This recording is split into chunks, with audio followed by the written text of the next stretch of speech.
Ouais, mais pourquoi le PSG, ils sont forts? Voilà. Voilà.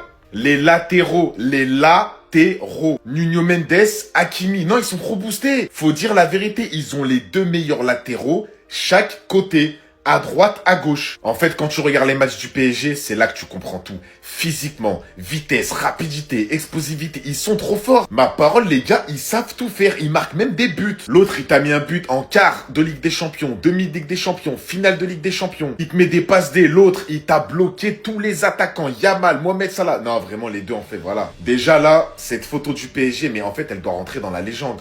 Luis Enrique, Hakimi, Vitinha, Nuno Mendes. 2027, 2029, 2029, 2029. Un triplé de 2029. Et croyez-moi, je pense que 2029, ça va pas être leur dernière année aux trois. Parce qu'en fait, ça, il y en a beaucoup, malheureusement, ils le comprennent pas. Il y a même certains clubs, des entraîneurs peut-être qui n'arrivent toujours pas à le comprendre. Les latéraux, c'est ce qui te fait gagner des matchs. Les latéraux sont ultra importants, surtout dans cette génération où ça fait énormément de courses. Défensivement, ils sont importants. Offensivement, on compte de plus en plus sur eux. À l'époque, les latéraux, ils marquaient pas autant de buts. Aujourd'hui, un latéral, il peut finir la saison à 15-20 buts. Tellement la génération, elle a changé, tellement le football, il a évolué. Avant, les ailiers, ça mettait pas 40 buts. Avant, un ailier, s'il mettait 10 buts, 15 buts, c'était déjà énorme. Mais vraiment, franchement, ça se tape avec d'autres latéraux. Il y a Koundé qui est pas mal, il y a Baldé, il y en a plein. Mais Nuno Mendes, Hakimi, la paire, waouh. Le PSG est devenu une équipe imbattable. En fait, j'ai compris le bail. Ils sont pas venus pour blaguer. Ils sont en Coupe du Monde des clubs pour aller chercher le trophée. Le niveau de jeu qu'ils propose le PSG, c'est extraordinaire. Ils sont en train d'étouffer l'Atlético Madrid avec leur jeu de merde. On est en 2025 et ça fait 10 ans que l'Atlético Madrid n'a pas changé de style de jeu. En même temps, t'as Fabien Ruiz qui se transforme en Iniesta Prime. T'as Nuno Mendes qui court de partout. T'as Achraf Hakimi qui court de partout. Au bout d'un moment, est-ce qu'ils sont dopés? Il faut que la FIFA intervienne. Parce que la performance physique des Parisiens, soit ils trichent, soit elle est extraordinaire. T'as Fabien Ruiz qui envoie la balle pour tromper au Black. L'un des meilleurs gardiens au monde. Il faut le préciser aussi. À un moment donné, il faut se demander, qu'est-ce que Luis Enrique a fait pour changer cette équipe? Il joue comme un champion d'Europe. Et le RLDC de cette année est totalement mérité. Mais je vous avoue que la Coupe du Monde des clubs, ça me hype pas trop. Parce que le niveau des deux premiers matchs avec le match de celui-là, c'est pas extraordinaire. T'as le Bayern qui tape 10-0, t'as l'Inter Miami qui fait match nul, et t'as juste le PSG qui fait un beau jeu contre une équipe qui propose un style de jeu médiocre. Sinon les gars, dites-moi ce que vous en pensez. Passez une bonne soirée. Bon les rageux, qu'est-ce que vous allez trouver à dire? 77% de possession pour la première mi-temps, PSG, Atlético Madrid. Je vous vois venir. Le PSG a acheté la première mi-temps. Comme le PSG avait acheté le match de la finale de Ligue des Champions face à l'Inter de Milan. Faut se rendre à l'évidence. Il faut ouvrir les jeux. Le Paris Saint-Germain a un jeu qui asphyxie l'adversaire. Il laisse aucun répit. Et Vitinha, vous l'avez dit, hein, il l'a dit. Nous voulons encore marquer l'histoire. Nous sommes pas là pour passer des vacances. Il a planté un but. Et il a aussi dit, hein, on n'est pas venu là pour des vacances ou faire de la promenade. On est venu gagner. Et il nous le prouve ce soir. Hein, avec cette domination tonitruante. Donc que ça soit Barcelone, l'Inter de Milan, Real de Madrid, Atlético Madrid, le PSG impose son jeu. Le PSG impose son jeu. Que vous le vouliez ou pas. Il n'y a aucun match d'acheter. Incroyable Parisien, la vérité. Bah c'est le terrain. Ce PSG est juste injouable, les gars. Ils sont en train de faire passer l'Atlético pour une équipe de U15.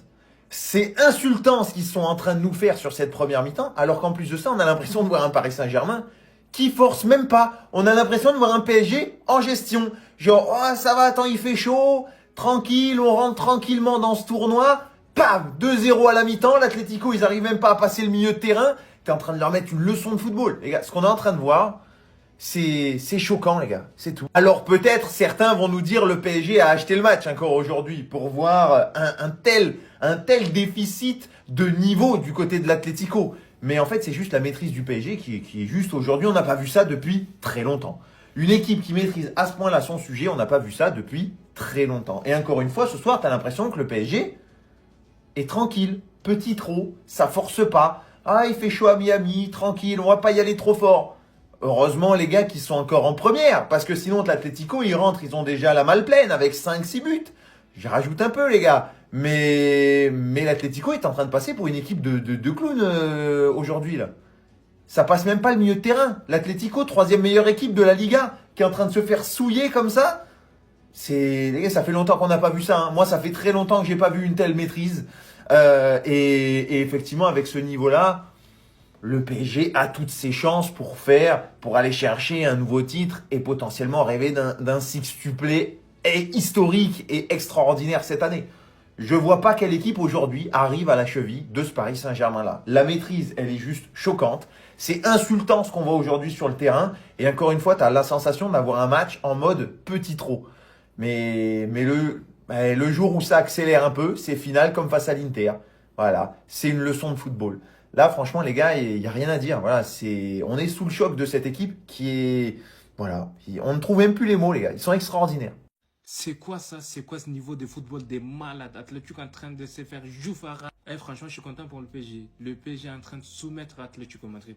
Le PSG est en train de dominer Atlético Madrid. T'as vu, Atlético d'habitude, ils sont là, bloc bas, tu vois, avec le Real. Ils sont chiants. 3 matchs nuls. Mais là, aujourd'hui, avec le PSG, déjà, la première mi-temps, ils ont pris 2. J'espère qu'à la deuxième partie, ils vont prendre 4-5. Parce qu'Atlético, c'est une équipe à écarter, tu vois. Atlético, il ne faut pas les laisser aller trop loin dans cette compétition. Parce qu'après, ils vont être très, très chiants. Et là, le PSG va le remettre de cette équipe de merde-là, qui est Atlético Madrid. Franchement, je suis content pour le PSG. Avec ces beaux footballs, on est en train de vivre le football. Franchement, c'est ça qu'on veut. On veut que toutes les équipes pratiquent un beau football. Franchement, mais après, chaque équipe a sa manière de jouer, a sa philosophie de jeu. Bon, comme nous, le Real, nous... Bon les gars, dites-moi ce que vous avez pensé de cette première période. Hein. Mais moi, je vois une seule équipe. Hein, c'est le PSG. Hein. Sur cette première mi-temps, c'est que le PSG, les gars. Et honnêtement, le PSG sur la première mi-temps, c'est très très fort. Très très fort. Il n'y a rien à dire, quoi. Un super but de Ruiz. Servi par Guevara. Le deuxième, Vitinha. Pareil, hein. Tu vois qu'il y a un problème en défense.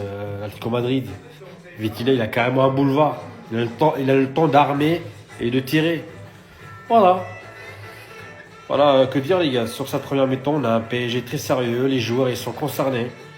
Voilà, donc c'est-à-dire que cette coupe-là, ils la prennent au sérieux, voilà. Donc, et d'ailleurs, ça fait vraiment plaisir de voir le PSG encore une fois de jouer comme ça. Même l'Atlético Madrid, ils n'arrivent pas à suivre. Vraiment. Ah les gars, là c'est même plus drôle en fait. C'est même plus drôle. Ah, votre compétition là, franchement. Bon, maintenant je vais parler. Vous pensez que Ousmane Dembélé là, il a quoi à faire dans cette équipe là? Non, répondez-moi. Une équipe où c'est 2 milieux de terrain qui marquent. Non, l'Atlético aussi, il faut rien. L'Atlético de Madrid aussi est nul. Mais vous voyez qu'en l'absence de votre Ousmane Dembélé Ballon d'Or, le PSG joue très bien. Ce n'est pas une équipe qui tourne autour de lui, c'est faux. Non, le PSG joue bien. Franchement, il joue du football. Mais l'Atlético, je comprends pas, frère. Ils sont pas capables d'aligner 3 à 4 passes. Carrément, l'Inter Miami joue mieux qu'eux. C'est une dinguerie. C'est ça la meilleure défense de Liga. Ouais, les gars, ils nous font honte, là. Ils nous font honte. Ah si, frère. Et non, ça casse les couilles, ref. Non, je te jure. Ça hype les gens pour des matchs comme ça. Mais les gars, en vrai, venez, on va regarder juste les phases finales. Ça casse les couilles, frère. En tout cas... C'est bon, vous pouvez couper le match. Quel match de merde. Je vous dis la vérité, les gars. Il n'y a qu'une seule équipe qui joue sur le terrain. Vous aurez deviné qui c'est. C'est bien évidemment le Paris Saint-Germain. L'Atlético Madrid qui ne touche pas un ballon. Ils sont en train de se faire dominer de A à Z. C'est bon, les gars. On a compris. Le Paris Saint-Germain va les battre 2, 3, 4, voire 5-0. C'est bon, les gars. C'est même plus drôle. Ça y est, le Paris Saint-Germain, les gars. J'en peux plus, ils sont trop forts. Wesh, l'Atlético Madrid, ils arrivent même pas à respirer dans le match. C'est une dinguerie. Et il y a Fabien Ruiz, les gars. On en parle de ce joueur. Fabien Ruiz, les gars, il est sous coco ou quoi? C'est une dinguerie. Je demande de faire un test antidopage. Fabien Ruiz, les gars, son niveau de jeu de ce soir, c'est trop. Il est partout défensivement, il est là. Offensivement, il est là. Ce n'est pas normal. Non, au bout d'un moment, les gars. Ah, ça casse les couilles. Je vous dis la vérité, les gars, ça casse les couilles. Moi, j'aime bien quand Paris Saint-Germain, ils perdent. On peut rigoler et tout. Mais là, le Paris Saint-Germain, c'est trop, là. Depuis l'arrivée de Luis Enrique, surtout la deuxième saison, ça y est, le Paris Saint-Germain, ils sont injouables. Ah, ça me gonfle.